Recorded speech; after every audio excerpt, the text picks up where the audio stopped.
let's scoot ahead. So with the second pick in the most intriguing quarterfinals draft, I am taking PSG and BK Häcken. Probably the most intriguing matchup on the board for me. When we had our guy Cam Pope on, we talked about the idea of styles making fights, which he totally agreed with. Also called out that that happens in tennis too, which I got a kick out of. I think we know what Häcken want to do, right? They want to defend, they want to break, and they want Kafaji distributing up the field so that they can strike quickly. We also know what PSG want to do. You know, like they want to run. They have two world-class distributors, Sakina Karchaoui and Geyoro, who are both elite at putting balls into dangerous spots. That's great news for Katoto, Chawinga, and Baltimore. We've been talking about shot creating actions. 22 for Geyoro, 24 for Sakina Karchaoui.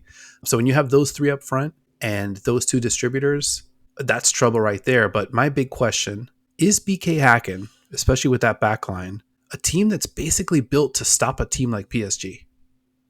Man, in the celebration, as we always do, of every sports cliche, offense versus defense, let's go. I mean, they might be. This has been obvious too, speaking as long as I'm like addressing my many biases. I prefer offense to defense. The combination of intelligence, speed, and athleticism from PSG's front line versus the combination of physicality and intelligence of Häcken's backline, it just makes this fucking must-watch football. This is like why we watch. So I think it's a great question, and it could be different in each game. It could be different in each half, really. Yeah, that's a great point. You look at Häcken, they were tied for best in the group stage. Only 5 goals allowed. So their defense is absolutely for real. So offensively, a little tricky. They were one of 3 teams with a negative XG differential, minus 5.1. Their XG allowed stat was interesting. 10.7 was their XG allowed, but they only actually gave up 5 goals. So tremendous variance there. I wonder if that just sort of kind of means teams had chances and Häcken just was able to divert those chances and give up just the 5 and not the 10.7. Offensively, one troubling stat though, they were dead last out of 16 teams. So this is not even just the 8 teams that made the quarters. Dead last in touches in the final third. I think watching the matches, or as we like to say, we watch the games, bro, I think that tracks. I mean, obviously the data is what it is, but, we talked about it with Cam, like, it felt like in the last 3 matches, the combination of Monica Yusaba and Rosa Kafaji looked more dangerous than they had been offensively in the previous 3 matches. But even then, I went back and looked at it, like just talking eye test, in the last 3 group stage matches where they started an attacking midfield of Anvegard, Kafaji, and Yusaba, they went 1-1-1 in those matches.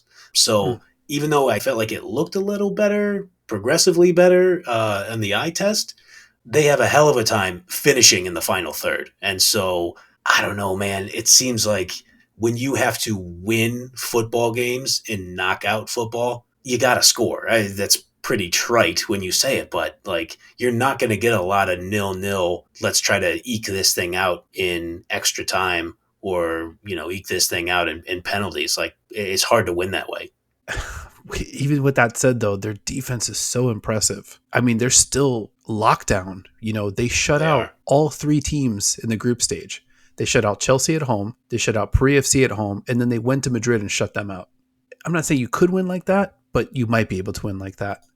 Now, on the other side, what I love about PSG is their experience. I mean, you look at the ages of their 5 leading goal scorers in all comps: Katoto, Chawinga, Geyoro, Baltimore, and Amalie Vangsgaard. Their ages respectively, 25, 27, 26, 23, and 27. You throw in Élisa de Almeida, she's 26. Sakina Karchaoui, 28. So in a tournament of, super young teams, we mentioned Yusaba and Kafaji, they're both 20. In a tournament of like these just next generation footballers that we're just kind of watching grow up in front of our eyes, this PSG side is in their absolute athletic prime.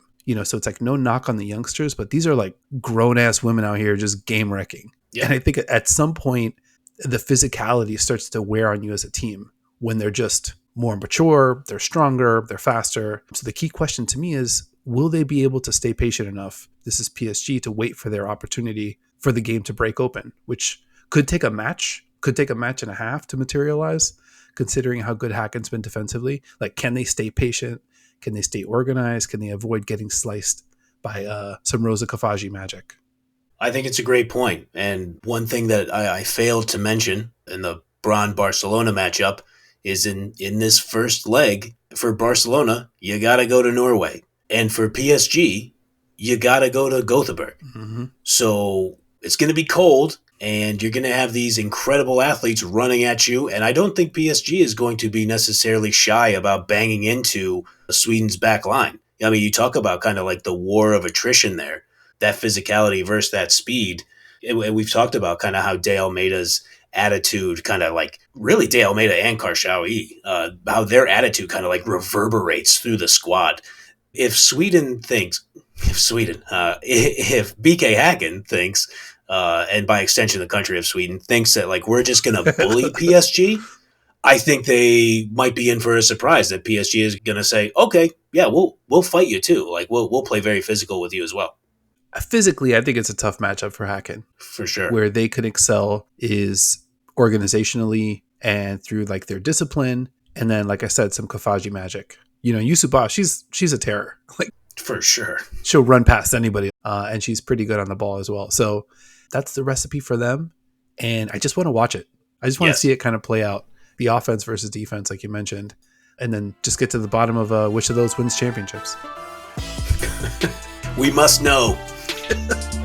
We'll know in maybe 5-6 weeks here.